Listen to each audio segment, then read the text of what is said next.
President Obama recently said, conflicts like the one in Israel and Palestine end up costing us significantly in terms of blood and treasure. Absent from this discussion has been any talk of American values, equality, freedom, respect for all faiths, and security for all people. On every visit that I've made to Gaza or the West Bank or Israel, I've been told by the people I meet there, go back and share your witness of our situation, change your government's policies so that we can build coexistence and peace. That request is why this hearing was organized. We organized today's event to model as much as possible a real congressional hearing. We are gathered here to address the question, does U.S. policy on Israel and Palestine uphold our values? We are making history in Chicago. We are listening, and we will be heard. Here in the United States, we consider our right to freedom of movement, our right to move when and where we want to go, and we don't like things getting in our way when we want to move fast.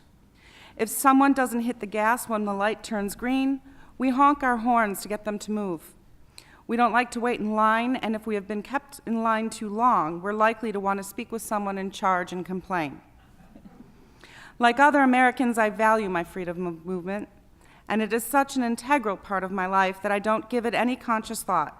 Take today, for instance. I estimated that it would take me about 30 minutes to drive from the north side here to Hyde Park. If I speed, I could get pulled over by the police, but if I drive according to the law, I don't have to worry that the police or the military would just randomly pull me over and delay me just on the basis of the color of my license plates. What route I take is my choice. I'm not forbidden to take certain roads because of the color of my license plates. I know where the toll booths are and how many of them I will have to go through. I don't have to be concerned that one day there'll be one toll booth on my way to the airport, and the next day there'll be 5. I don't have to worry that some 18-year-old kid in a military uniform armed with an automatic weapon might make me wait for 2 hours and then just decide that today I can't go through the toll booth at all, and I have to turn around and go home. If, God forbid, I was injured in an accident, I expect that an ambulance will arrive within minutes and take me directly, without even stopping at red lights, to the nearest hospital. How long the ambulance would take or what hospital I would be taken to is not determined by where I live, my ethnicity, or the color of my license plates. I don't have to get any special permits from the government to get medical care, whether emergency or otherwise. There is nowhere in the West Bank where you can drive except in circles for more than 15 miles.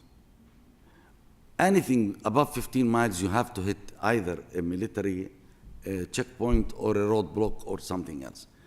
For a settler from Jenin to Hebron, he will still make it in 1 hour. But if it is a Palestinian, this 70 miles will have to go different routes and pass through different kind of barriers, so that 4 hours will be a very good timing to drive this distance.